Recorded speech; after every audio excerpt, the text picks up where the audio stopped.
자, 생략 구문입니다. 생략 구문은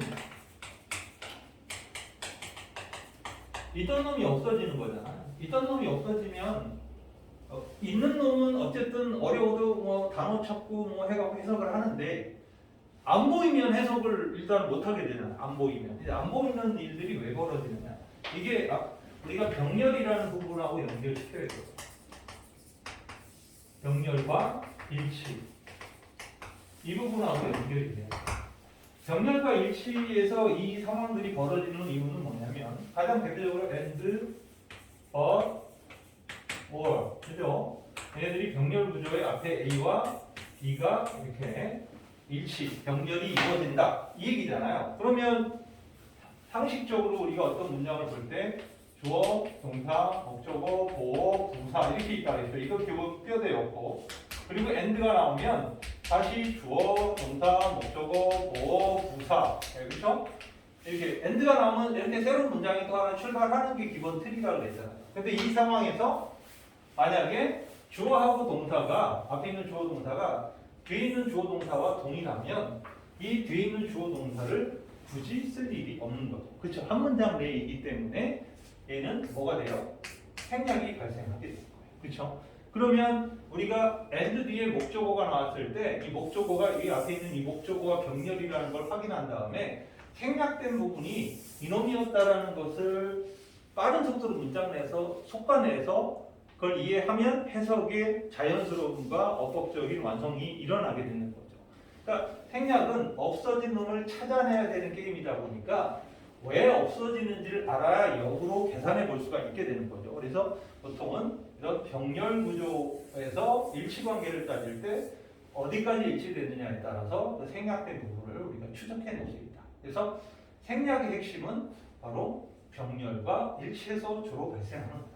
이거는 조금 확장해버리면 비교 구문으로도 가죠. 비교 구문에서도 자주 발생하는 게 이 생략의 구조죠. 그러니까 우리가 비교 구문 같은 경우는 이렇게 비교급 as 뭐 이런 거 혹은 비교급 이하 이렇게 되잖아요. 비교 구문이 나오게 되면 비교 대상인 A와 비교 대상인 B가 역시 병렬 구조 일치로 발생하게 되죠. 이렇게 연결되면 얘도 자주 생략이 일어날 수밖에 없어요. 가장 상식적으로 he is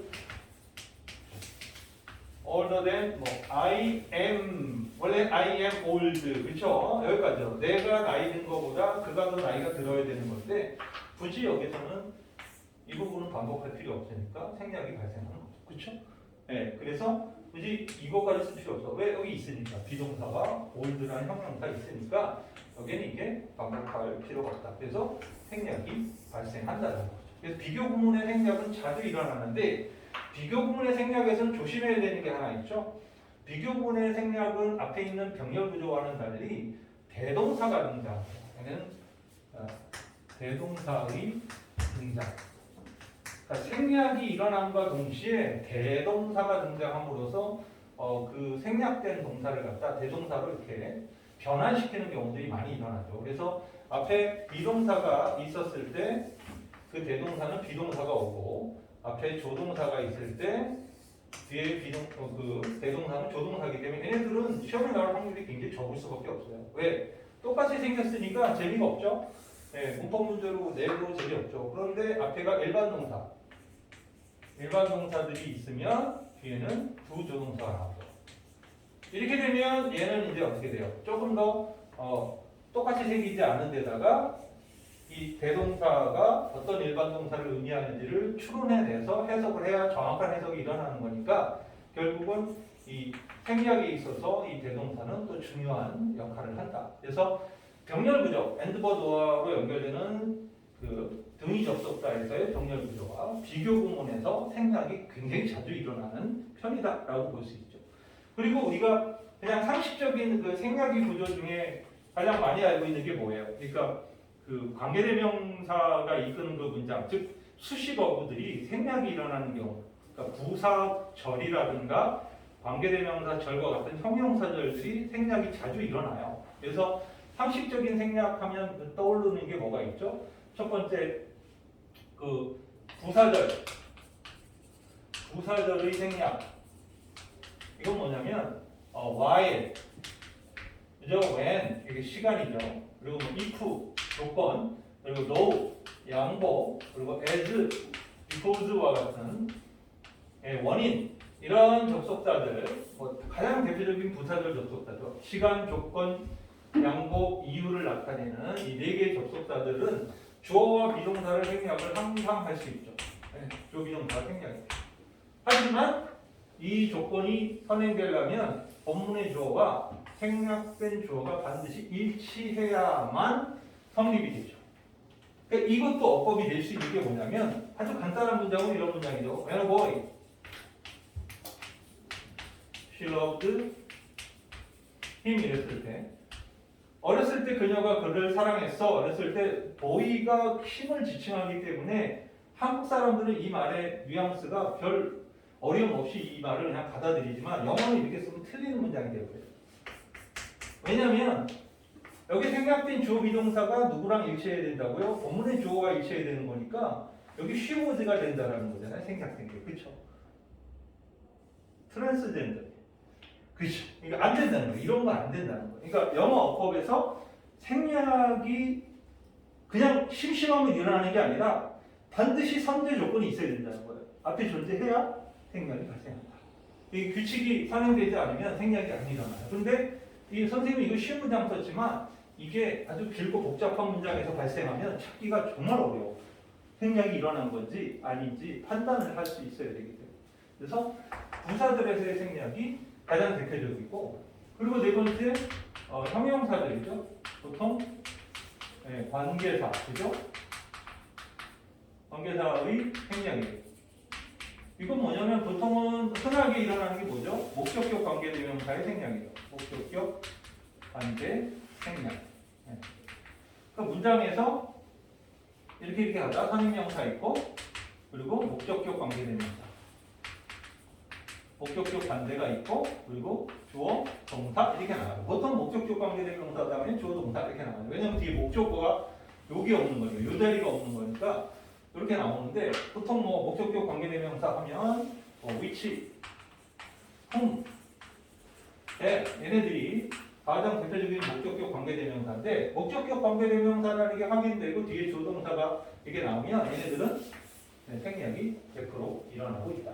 그렇죠? 그래서 생략이 일어나는 목적격 관계대명사의 상황, 이 부분이죠. 그리고 형용사절하고 연동되지만 이 접속사들, 우리 이미 알고 있지만 접속사들 같은 경우도 문장 속에서 정말 자주 생략이 되죠. 그래서 주어, 동사, 주어, 동사 이렇게 문장 나갈 때, 얘가 문장의 목적으로 쓰일 때, 동사의 목적으로 쓰일 때 접속사들은 생략이 일어난다.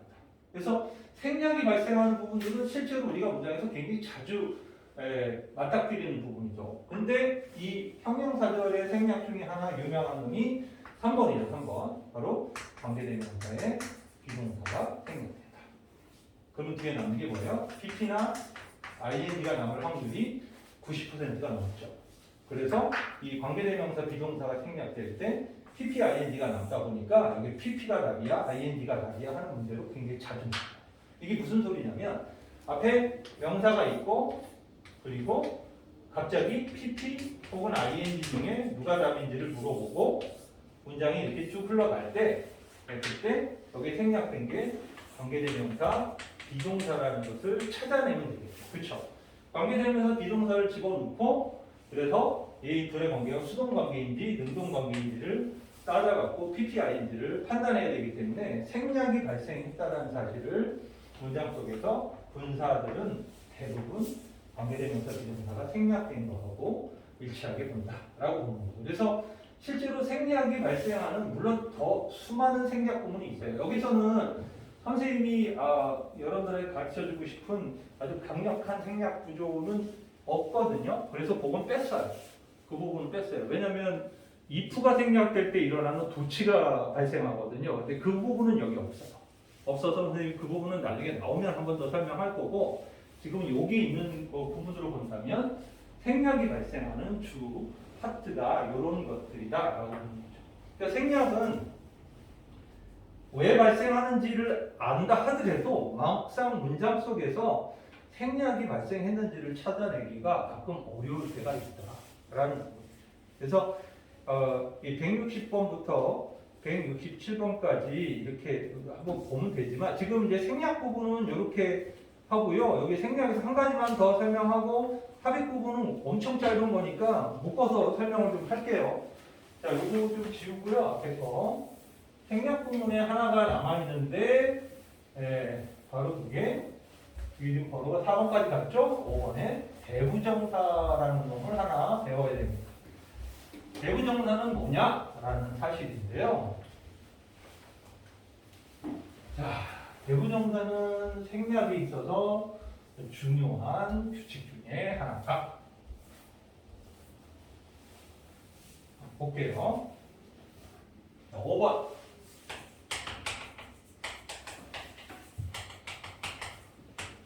대부정사 2. 대부정사 2는 이 뒤, 2 이하가 생략이 일어나다 보니까 이 뒤에 생략이 일어나죠. 여기가 생략이 일어나요. 그래서 이 대부정사 2는 주목을 받아야 되는 놈이다. 한번 정리해 봅시다. 우리가 이런 문장을 쓸 수 있죠. You may go out. 너 나가도 좋아. You could want. 야, 원한다면 나가도 좋아. 라는 이 문장. 한국 사람들은 저 문장을 해석 못하는 사람은 없을 겁니다. 그런데 저 문장은 해석을 했다면 틀린 문장이라는 건 알아야 되죠. 왜냐하면 영어는 저런 문장이 존재하지 않아요. 네. 한국 사람들은 어떤 틀린 영어도 다 맞았다고 생각하고 읽을 수 있는 상당한 능력을 보유하고 있거든요.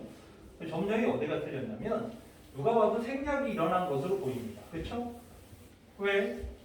넌 나가도 좋아. 만약 원한다면 뭘 원한다면이야? 당연히 go out. 여기 생략되죠. 그렇죠? 네. 여기. 네. You may go out if you want. Go out. 여기 생략된 거예요. 그래서 앞에 go out이 있어서 뒤에 go out을 뺐다는 거예요. 근데 뺐다면 뭐가 안 보입니까?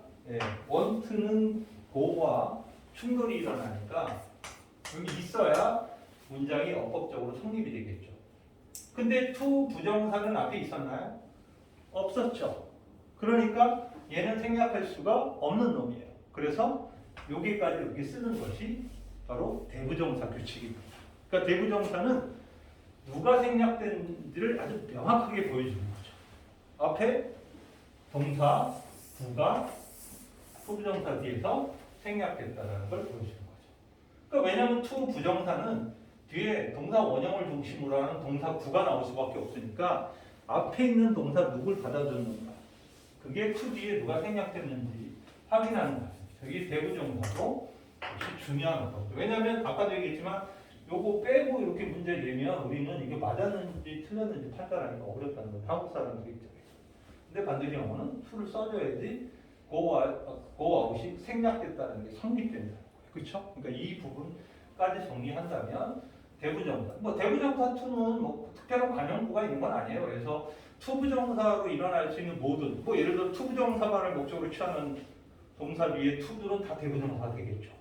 그리고 우리가 흔히 알고 있는 be able to 이런 거, be ready to 이런 식으로 비형용사 투부정사로 이어지는 모든 관용구들도 다 뭐가 돼요?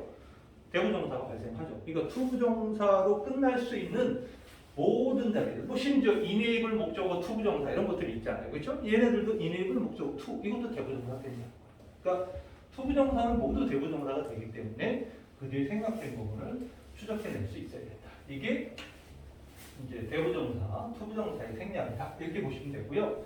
삽입은 이제 굉장히 쉬워요. 이게 이제 오늘의 두 번째 규칙인 삽입 부분인데 얘는 고맙게도 우리가 정상적인 문장인 주어, 동사, 목적어, 그리고 부사고 이렇게 이게 우리가 정상적인 보호가 받은 다 써야지.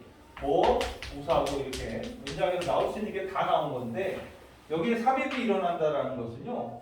이 문장 속에 끼어 들어가야 되잖아요. 그래서 보통은 두 가지 장치를 많이 씁니다. 쉼표, 혹은 하이픈 이렇게 했어요. 아셨죠? 하이픈을 양쪽에 붙이거나 아니면 쉼표를 약동적에 붙임으로써 이게 삽입 구문이 발생하게 되는 거예요. 그래서 삽입 구문인지 아닌지 판단하는 방법은 매우 간단한데요. 좌우에 이게 붙어 있는지 여부 혹은 이게 붙어 있는지 여부만 확인하면 거의 99%는 삽입 구문이 확인이 된다라고 볼 수가 있어요. 그래서 삽입 구문은 문장에서 지금 여기 써놓은 주어, 동사, 목적어, 보어, 부사의 본 역할을 하는 게 아니기 때문에 그냥 추임새 역할을 하는 경우가 많다. 추임새 역할을 하는 게 많아서 이 삽입 구문으로 오는 경우에 제일 흔한 1번이 뭐냐면 부사, 부절이에요. 왜냐하면 아무리 많이 들어가도 별 역할 못할 수 있는 놈이 부사, 부절이잖아요. 되게 많이 들어옵니다. 부사, 부절이 어도 마찬가지고 굉장히 많이 들어옵니다. 그리고 또 하나가 형용사, 부절이죠. 네. 형용사. 왜냐하면 수식을 해야 되는, 추가 설명을 해야 되는 표현을 집어넣는 경우들이 많다. 그리고 세 번째가 동격이죠. 동격이에요. 그러니까 뭐 어떤 명사를 딱 단어를 썼는데 이게 너무 어려워. 그러니까 이 명사를 설명하는 요거를 집어넣고 여기다 이렇게 가는 거죠. 이게 동격이 발생하는 그런 구조죠. 그래서 세 가지가 주로 삽입 구문에 등장하는 이유가 되는데 얘네들은 사실은 문장에서 굳이 엄청나게 중요한 해석을 요구하지는 않는다. 이렇게 보시면 돼요. 그래서 쉼표 찍혔을 때는 그냥 쓱 넘어가서 해석을 하고 나중에 여유 있게 한 번 더 들여다보는 정도로 보셔도 돼요. 그래서 삽입 구절은 패스를 하기 위한 작업이다라고 보면 돼요. 근데 이것 때문에 엉뚱하게 유탄이 터지는 경우가 있어. 엉뚱하게 돌맞는 애가 누구냐면 바로 이놈이에요. 자, 쉼표가 나왔는데 대시 딱 붙어있어. 그러면 애들이 상식적으로 공부하는 애들은 관계대명사 대시든 접속사 대시든 얘네들은 계속적 용법이 존재하지 않죠. 그러니까 쉼표 뒤에 못 써요 원래. 그래갖고 이거 틀렸어 이랬는데 그게 아니라 여기 하나 더 있는 거죠 쉼표가. 그렇게 되면 이 쉼표 대는 틀린 게 아니라 맞는 거예요. 그렇죠? 왜냐하면 이게 삽입이기 때문에 얘를 빼고 나면 요놈하고 요놈이 이렇게 연결되잖아요. 그렇죠? 근데 이런 식으로 이제 페이크 문제들이 종종 나와요. 그러니까 애들이 길게 안 보고 요거만 보는 거예요. 요거만 보고 이거 이상하다? 이거 틀렸는데? 이런 식으로 보면 오답이 될 확률이 높다. 그래서 쉼표 답이 대신 나왔을 땐 좀 더 시야를 넓혀서 앞에 쉼표가 하나 더 붙어서 삽입 구문을 띄고 있는 건지를 확인할 필요가 있다. 이런 것들이 약간 유탄을 맞는 경우들이 존재하죠. 그래서 삽입 구문이 들어가면 어쨌든 어떻게 돼요? 문장이 좀 길어지게 만들잖아요. 그러니까 문장을 좀 복잡하게 만드는 경향이 있다. 라고 볼 수 있는 거죠. 그래서 오늘 해야 되는 주 포인트 두 가지 생략과 삽입에 대한 정리를 해봤고요. 끊었다가